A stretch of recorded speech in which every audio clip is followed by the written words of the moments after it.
This is TAU Unbound, the English language podcast of Tel-Aviv University. Please welcome your host, Ido Aharoni, Tel-Aviv University's graduate, member of the Board of Governors, lecturer, writer, and veteran diplomat. Welcome to yet another episode of TAU Unbound. I'm Ido Aharoni, your host, and it is my pleasure to have with us the lovely and charming Professor Illana Gozes. Thank you very much.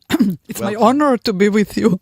Welcome to our studio. Let me just, for our listeners and viewers, say a few things about you. You are right now Professor Emerita at Tel-Aviv University at the Faculty of Medical and Health Sciences. You are the director of the Elton Laboratory for Molecular Neuroendocrinology. And you're also a member of the Sagol School of Neuroscience and the Adams Super Center for Brain Studies. We will ask you about all those positions. It seems like, although you're at least officially emerita, you're very, very busy according to your schedule. I'm actually busy here because I'm also the editor-in-chief of Journal of Molecular Neuroscience that is published by Springer Nature, which is a very famous publisher, maybe one of the biggest in the world. And I'm also the president of the European Society for Neurochemistry. So I have additional jobs. Wow. And I'm the Vice President for Research and Development in Exonavis Therapeutics, and I will talk about it if you like. Yes, of course. The purpose of this conversation is to learn from you about what you do. We want to make your knowledge accessible to our audience because, a lot of great stuff is happening here on campus. And one of the reasons we're doing this is to make this really talent, people like yourselves, make your work, your knowledge more accessible to the people that follow the university and people that follow science in general. They don't have to be necessarily interested in this particular university. All they have to do is be curious. And so, tell us about everything. But let's begin with your own personal story. Before we started with this recording, you told me that your family originally came to Jerusalem many, many years ago. And so tell us about that journey. So actually, I'm not sure I should talk about it in a podcast. But the family of my grandmother, so the very famous Jew, the rabbi that came to Palestine in 1830, he was 20 years old, or something like that. He originally came to the north and then he came to Jerusalem, but his name was Nachman Natan Coronel, and his books were actually sold in auctions. There is a Wikipedia story about him, but he is originated from a rabbi in Spain that who was the minister of finance of Ferdinand and Isabella. Wow. And gave the money to Columbus to discover America. And in 1492, he had to convert to Christianity, and his name was Rabbi Abraham Senior, and he converted to Christianity, and then he became Coronel from Crown. But his children, some of his children converted back to Judaism, and this is one of my very famous origins. The other one is I'm also one of the Hasidei Karlin, if you know what I mean. So that's from my grandfather's side, from Rabbi Aharon Gadol. So that's quite a legacy. That's quite a legacy. And despite your roots in Jerusalem, you ended up here because Tel Aviv University is the best. I just fell in love with Tel Aviv University. So tell us about how you arrived at the realization that this is what you want to do in your life, be a researcher that studies nature, molecular neurology, chemistry, all those things that you... So actually growing up in Jerusalem, there was the Hebrew University, and many people, to be educated was the utmost dream. And I was always very, very interested in science. And my father was from Germany, so I forgot to say about his family. And he brought me a microscope when I was 6 or something like that. And he was he was an engineer, very, very interested in the science side. So I looked around, I wanted to understand how the radio works. And I was always curious about how life works and how also equipment works.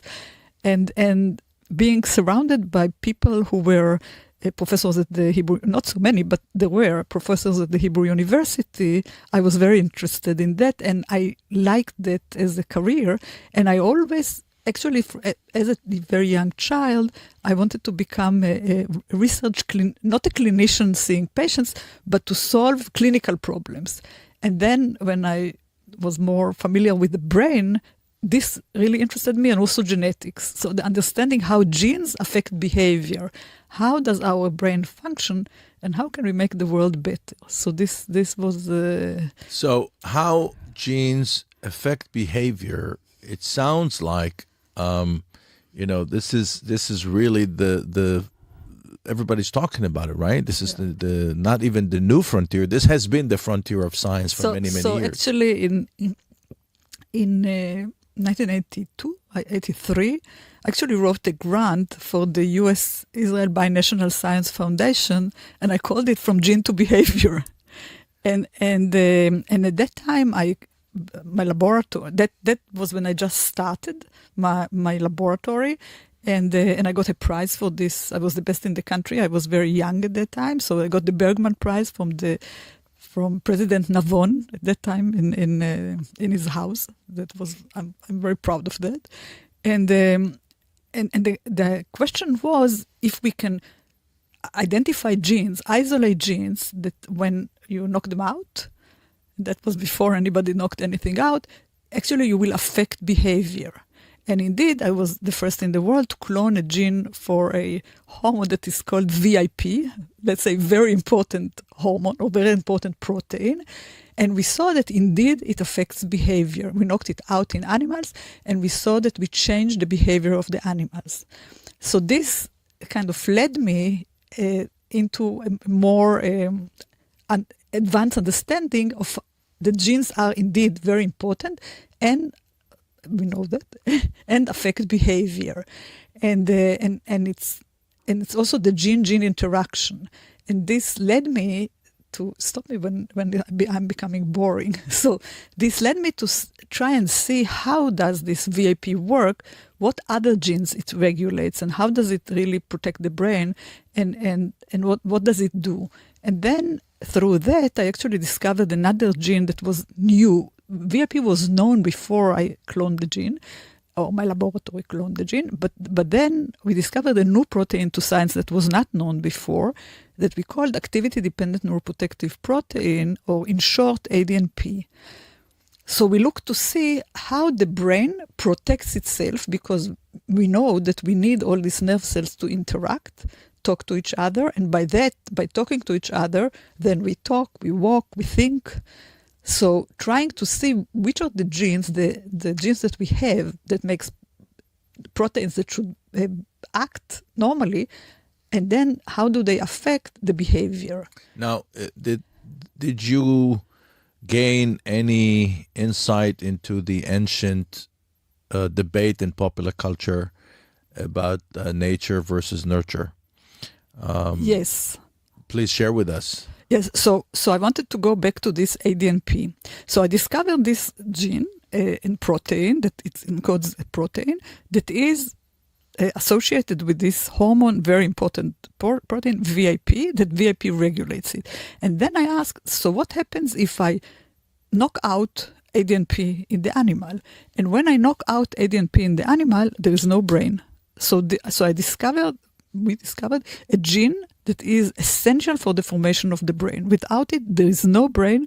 And then when I looked at the animals in terms of cognitive function, so, mice also, so I did it in mice, so mice also learn.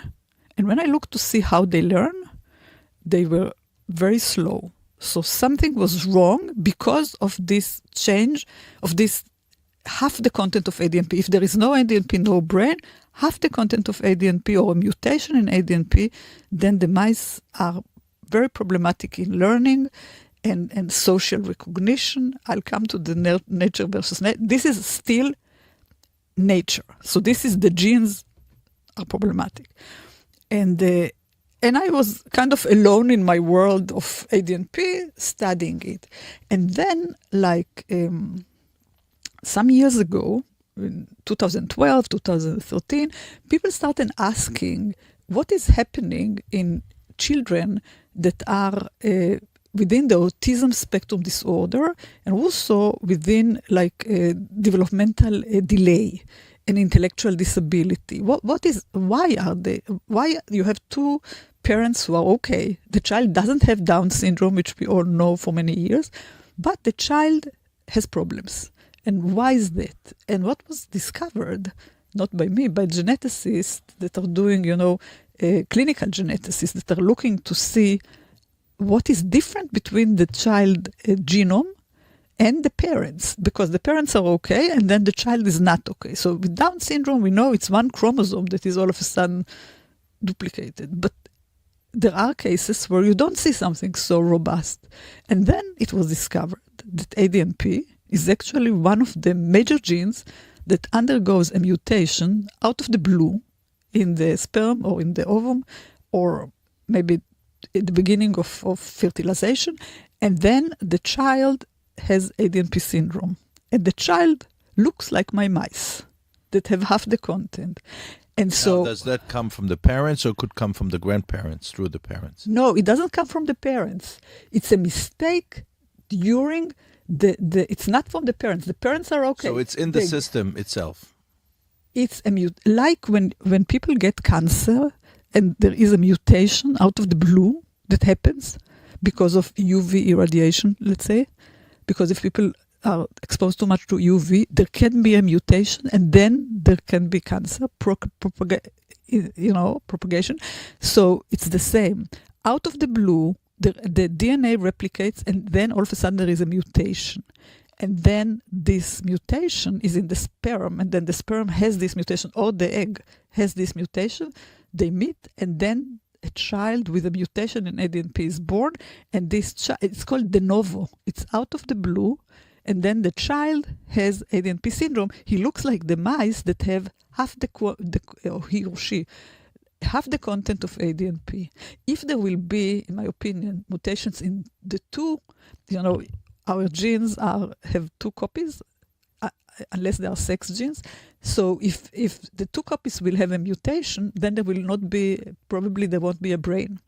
So that, because it is essential, the protein is essential for the formation of the brain. So a mutation will cause a syndrome where the child will develop very slowly, where the child will have intellectual disability, have motor problems. It's a very complex disorder. Now, do you foresee in the future a scientific breakthrough that will allow us to fix that? Not well. To alter this the course is my next, of So in terms of nurture, if the child gets if such a child gets tender love and care, you could improve. I know parents to ADNP children that the clinician said the child will never walk, but the parents were adamant that they want the child to walk, and they taught the child, they tried all sorts of behavioral medications, behavioral changes, and then there is progress. So the parents are very crucial and instrumental in the environment for the child development, and we know that. So nurture totally comes into place. I also have the animal model, and I see that if I put the animals, the pups, with a good mother, and there are different strains of mice, I get better results when they grow up. So this is the nurture. In terms of medication, so when we first discovered the gene and the protein, and we saw that it is so important that without it, there is no brain. And if there is a paucity, there is so many problems. We actually looked at the protein structure, and it's humongous. It's very, very big. So you cannot actually bring it back easily. But what we were thinking is maybe there are active sites on the protein, and if we choose an active site, make a small fragment of it, and then return it, maybe we can replace some of the problems. And this is exactly what we did. So Now, this is the work that you do at the Elton Lab? Yes, precisely. That was discovered in my laboratory originally. We published the paper in 1999, but the discovery was made before, and we patented the gene and this small fragment in 1997. So yes, so this is exactly what I'm doing in my lab. So it's been a long time since. Yes, it's a long time. But the discovery of I have more, if you like.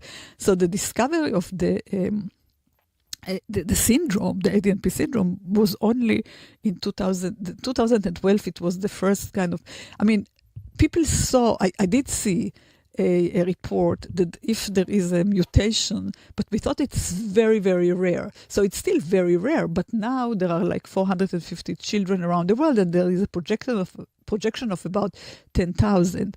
And the other thing is that this protein actually interacts with many different proteins and many key proteins that are also associated with autism.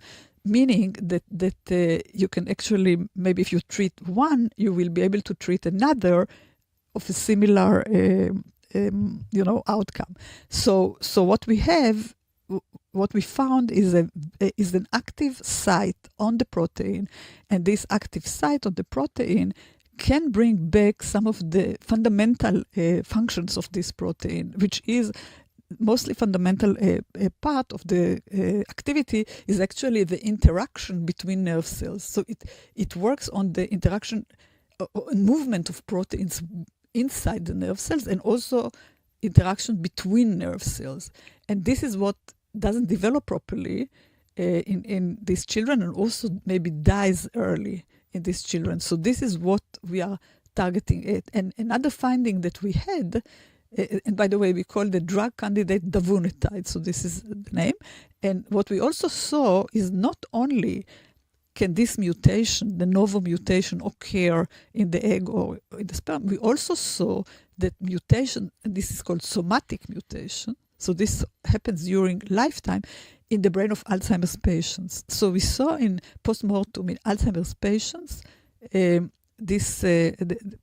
mutations in ADNP and other related genes. And these are actually associated with the development of the pathology of Alzheimer's disease. There is a pathology that is called tauopathy, tau deposits like Tel-Aviv University. And as this pathology progresses, so does the cell death progress, and also the deterioration in cognition. So we actually have, from gene to behavior, we have a protein that is impacting cognition because it impacts nerve cell connection. So this is very, very critical for our brain function. And what we see is that davunetide can correct some of these problems of brain cell connections, which are called synapses, by the way. So it can correct some of this. And that's when we bring it back. And just to say, so I said that I'm VP drug development in Exonavis Therapeutics. So I'm coming back now from a meeting, and we are actually planning a clinical trial in the ADNP children, and also in diseases that are associated, working on diseases that are associated with these tau depositions, pure tau deposition, like there is a disease that it's like Alzheimer's disease, but it has only tau deposition, and it's called progressive supranuclear palsy, or in short, PSP. So now ask. Well, that's fascinating, and I'm sure that there's a lot more that you can tell us about your current work. But I'm interested in something that received a lot of publicity, especially in the Israeli media, about your involvement in the research that produced the ability to somehow indicate PTSD among veterans of the Army by examining their saliva. Okay, so I don't know if I got it right, but this got it right. Okay. And actually I got there also from ADP. So like when I was doing my PhD, I worked on another protein, and my mother said that this is the only word I can say. So I know more words, but I know to say ADNP. But speaking about that, so actually I started on this interest in PTSD and post-traumatic stress disorder, and also in stress in general, because stress is also associated with like a risk factor for Alzheimer's disease. I forgot to say that I'm also in the Alzheimer's Association of Israel in the scientific advisory committee. So I'm very interested in Alzheimer's disease because of the pathology and what I just told you. And I think that maybe also there is a neurodegeneration, brain degeneration, and you can protect. So depression is a major risk factor for Alzheimer's disease. And it's also, anxiety is also associated, with development, like neurodevelopmental disorders. So I was interested if my ADNP is associated with this kind, if when I look at my animal models, will I see differences in anxiety? Or when I expose my animal models to anxious-like situations, will the mice, if they have a positive in ADNP, be more vulnerable? And indeed, they were. So this is something that I did, and I saw, and then I actually corrected it by a VIP-like hormone. And then I was asking, can this VIP-like hormone that is associated with stress be also a marker for PTSD in veterans? And can we take the veterans and kind of put them, like, not veterans, actually, soldiers, and look at them like ahead of time, and before we put them in the front line, not to put in the front line those that are very vulnerable, but like make sure that we put the right person in the right place to avoid so much PTSD. So that was the original thing, and also maybe finding ways, if we know that what's the problem and if we can diagnose it earlier, maybe we can also treat it. So that was like the general idea. Now, I'm interested in the treatment part. So you're able to identify people who are more susceptible. So what we did, that's something that still needs to be looked at. What we actually did is, first of all, as I'm saying, we found it in the mice, and then we wanted to look for genes that are actually, I'm telling you the story a little bit long, I hope it's okay. So we wanted to find genes in human beings that will make them like resilient or not resilient, and also what happens after they have PTSD, what is the outcome. And so we decided to take saliva because it was just easier with these veterans from Lebanon war, actually. This was with Zahava Salamon, who collected all this, but it was a big group of people. I don't know, I don't have time so much to say all the names, but I'm very, very thankful to them. So we looked at we wanted to look at blood, but blood was difficult to take out, so decided to look at saliva. We took out saliva, we looked to see if we can see some human gene expression, and we ended up seeing a lot of bacterial gene expression. So apparently in our saliva, we carry the whole bacteria, all the bacterial species that you can think about. So then, together with excellent bioinformaticians and excellent psychologists, we actually looked at it as a whole. And what we saw is that there is like a signature to people who are suffering from PTSD in comparison to people who are not suffering from PTSD in terms of the bacterial population. And when we looked a little deeper, what we saw, so now treatment, so nurture versus nature, education, Tel-Aviv University, actually will help you against development of PTSD. For example, so education and the bacterial signature of education was the opposite from this. So many more years of education, better protection against PTSD. Now, so this is very important. The other thing that we saw is also that the bacteria that were there associated with PTSD were associated like with reduced energy production. So if you can kind of and this can be actually repaired in a way also by what we eat. So the diet is let me ask you, because you're also part of the Sagol Center. Sagol School for Neuroscience. Does that have anything to do with the rewiring of the brain pathways? Yes. So when you say education provides more protection, Yes. against PTSD. Can you elaborate? Not only that, that's not that. This is what we found, but others found also that education is protective against Alzheimer's disease. So it's like they use it or lose it. So if you go and exercise and your muscle are in a better shape, then it's the same. If you Right.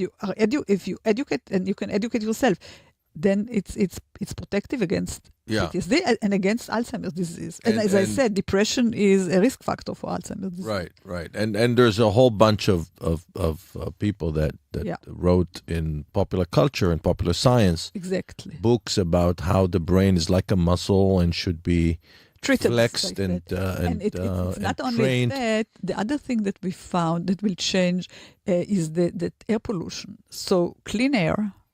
So air pollution would be kind of pushing towards PTSD. So clean air, good life, education, and probably what we eat is very, very important. These are all elements that we all know. And we control. Right. We all know we control, and we all know that when you go to sleep, your body actually regenerates energy, rebuilds the muscles. Also, so we had a clinical trial in progressive supranuclear palsy with davunitide, and what we saw, so the women, actually what I should also emphasize is that I'm seeing great differences between men and women in terms of the brain.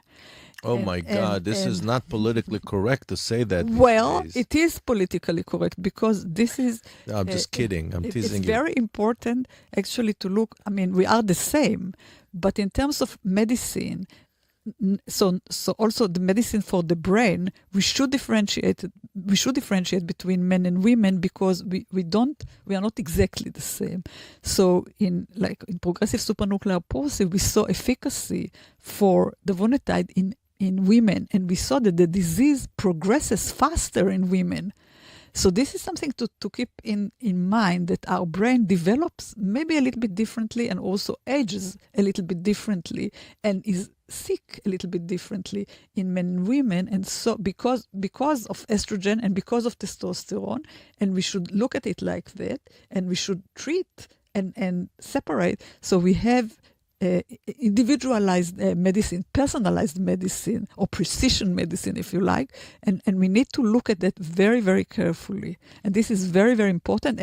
And davunitide in PSP women is efficacious, and this is a route that we should take, and we should look at it all over, because like in Alzheimer's disease, there are twice more women than men.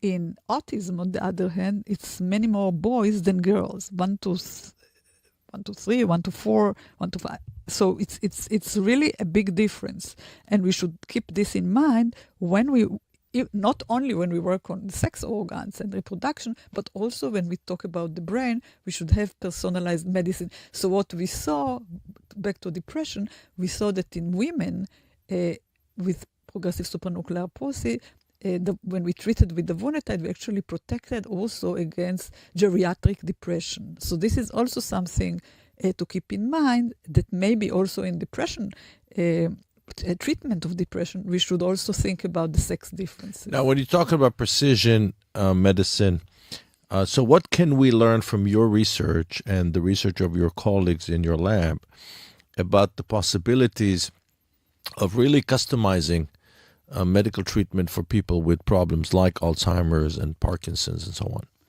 So we need to look at their genetics, because, in Alzheimer's disease, there are some, it's mostly sporadic, and it's mostly because we are human beings, but still there are genetics predisposition, and in Parkinson it's even more.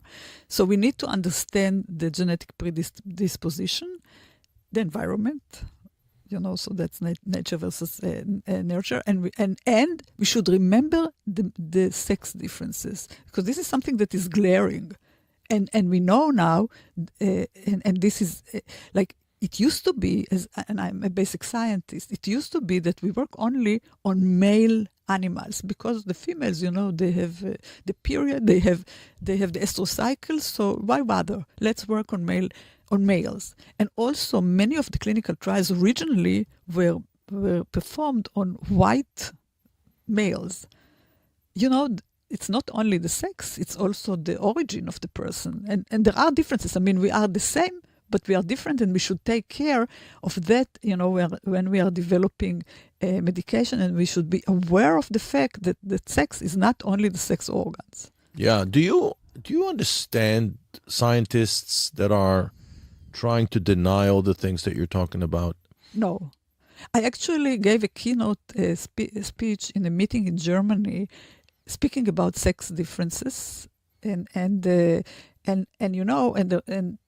people we were all on the same page, of course, because that was, and they have started the center for understanding the sexual differences in medicine and in biology. So I don't understand people, because we want, one of the reasons you become a basic scientist or a clinician you want to help people. So you have to see the variation, but then treat everybody as equals. But you have to see the fact that you cannot say that one thing that will work for one person will work also for the other person. You have to be aware also of the differences, the similarities and the difference. So that's where compassion comes in. Well, so you certainly are very compassionate, and you're very passionate about what you do. And again, I'm amazed by the scope of your work. Thank you. And by the depth of your knowledge. And I wish we had more time. But unfortunately, we have to end our podcast at this point. And again, Professor Gozes, I'd like to thank you for gracing us with your presence in our studio. Thank you. And hopefully we'll get to invite you again in the near future. Much. I would love that. To tell you about my clinical, the clinical trials and stuff like that. Yes. And we are eager to hear. Thank you. So thank you again. And to our audience back home, until our next episode, goodbye from Tel Aviv.